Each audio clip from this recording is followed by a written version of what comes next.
ആ ഒരു അന്തരീക്ഷത്തിലൂടെ, സൗഹൃദത്തിലൂടെ, ദീനീ പ്രവർത്തനങ്ങളിലൂടെ മുന്നോട്ട് പോകാൻ നമുക്ക് സാധിക്കണം. ഇന്ന് നമുക്കറിയാം, സോഷ്യൽ മീഡിയയിലൂടെ ഇവിടെ അധ്യക്ഷ ഭാഷണത്തിൽ സൂചിപ്പിച്ചതുപോലെ പല രീതിയിലുള്ള എഴുത്തുകളും പ്രയാസങ്ങളും ഒക്കെ വന്നുകൊണ്ടിരിക്കുകയാണ്.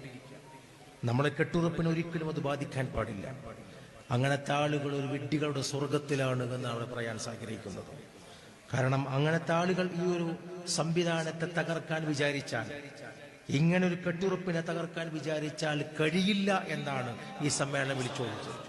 ഇവിടെ ആ പോയതുപോലെയുള്ള ആ സൗഹൃദവും അന്തരീക്ഷം കാത്തുസൂക്ഷിച്ചുകൊണ്ട് തന്നെ നമുക്ക് പോകേണ്ടതുണ്ട്.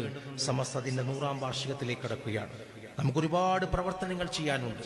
തമിഴ്നാട് സംബന്ധിച്ചിടത്തോളം അതിന്റെ പ്രവർത്തനങ്ങൾ വളരെ ഭംഗിയായി മുന്നോട്ട് പോയിക്കൊണ്ടിരിക്കുകയാണ്. കേരളത്തിന്റെ മാത്രമല്ല, തമിഴ്നാടിന്റെ ഏറ്റവും വലിയ സമസ്തയുടെ വേരോട്ടമുള്ളൊരു മണ്ണാണ് നീലഗിരി എന്ന് നമുക്കറിയാം. ഈ വിക്കായയുടെ പ്രവർത്തകന്മാരെ കാണുമ്പോൾ, നമ്മുടെ പ്രിയപ്പെട്ട SKSF-ന്റെ പ്രവർത്തകന്മാരെ കാണുമ്പോൾ ആ ശക്തിയെ നമുക്ക് തിരിച്ചറിയാൻ സാധിക്കുന്നുണ്ട്. അല്ലാഹു സുബ്ഹാനഹു വ തആല ഇനിയും ഈ സംഘശക്തിക്ക് ശക്തി പകരാൻ അല്ലാഹു നമുക്ക് തൗഫീഖ് നൽകി അനുഗ്രഹിക്കുമാറാവട്ടെ. മരണം വരെ ഈ പരിശുദ്ധമാക്കപ്പെട്ട സമസ്തയുടെ കീഴിൽ അടിയുറച്ച് ജീവിക്കാൻ അല്ലാഹു നമുക്ക് തൗഫീഖ് നൽകി അനുഗ്രഹിക്കുമാറാവട്ടെ.